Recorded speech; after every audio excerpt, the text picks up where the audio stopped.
Bonjour et bienvenue. Alors, le président de cette 8e édition n'est autre que Daniel Picouli, auteur dramatique, acteur et scénariste de bande dessinée. Alors, dit comme ça, on se demande quel est le lien entre lui et la vigne. Je crois que c'est un épicurien. Je crois que c'est quelqu'un qui aime bien profiter de la vie et qui est très curieux d'ailleurs avec les enfants et très intéressé. Donc, je ne pense pas m'être trompée avec ce président. Justement, il donne une tonalité particulière à cette 8e édition ? Oui, il va en donner une avec son actualité, puisque le tout début octobre, donc, il lance un nouvel ouvrage, Jeunesse. Et puis, puisque nous lançons un grand événement, La Dictée, et qu'il a quand même eu un passé d'enseignant, eh bien, je lui ai confié la lecture de ce texte. Oui, parce que Livre en Vigne, c'est à la fois des dédicaces, des rencontres avec des auteurs, mais aussi des animations. Oui, bien sûr, c'est à peu près 14 rencontres-débats, des animations pour les enfants, des ateliers, la présentation de la cave aux arômes, qui permet de découvrir les arômes du vin et des vins notamment de Bourgogne. Et puis, ce sont effectivement des séances de dédicaces, une exposition, enfin énormément de choses tout au long des 2 journées. Alors, il y a une centaine d'auteurs invités. Ils n'ont pas tous un lien avec la vigne. Non, bien évidemment. C'est d'abord une fête du livre, donc qui s'adresse à tous. On peut partir de la bande dessinée, encore une fois, des ouvrages jeunesse, à la littérature, aux livres d'histoire, et bien entendu des livres sur la thématique, avec toujours une production annuelle qui nous fait plaisir, parce qu'elle ne démentit pas le fait qu'on puisse s'intéresser à ce sujet. Comment choisissez-vous justement les auteurs ? Les auteurs sont souvent choisis pour moi par rapport à mes relations avec les éditeurs, par rapport à l'actualité, aux émissions aussi que je suis régulièrement.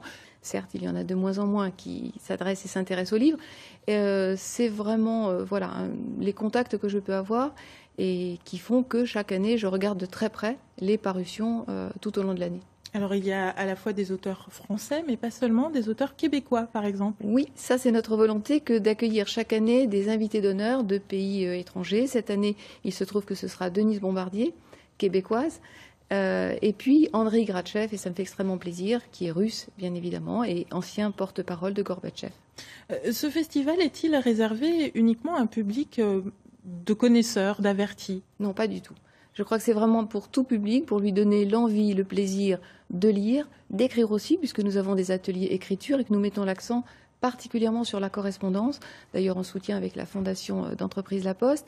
Donc c'est vraiment fait pour découvrir, avoir des échanges avec les auteurs, les écrivains, découvrir leurs livres et justement donner envie de toucher le livre et de lire et d'acheter des livres. Oui, mais parce que finalement, quand on regarde bien, on dit que le livre est boudé par les Français, mais pas tellement. Il y a plein de salons du livre. Qu'est-ce qui fait la différence avec le vôtre ? Je pense que c'est une ambiance.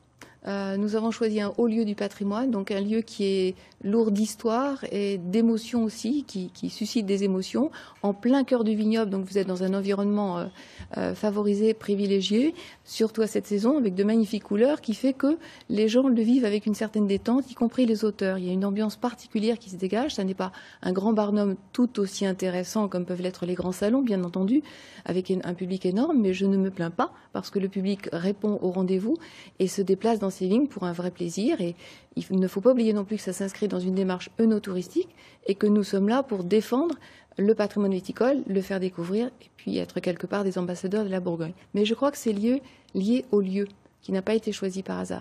Un lieu qui n'a pas été choisi par hasard et qui peut être aussi source d'inspiration pour de futurs auteurs. Tout à fait, nous l'espérons bien.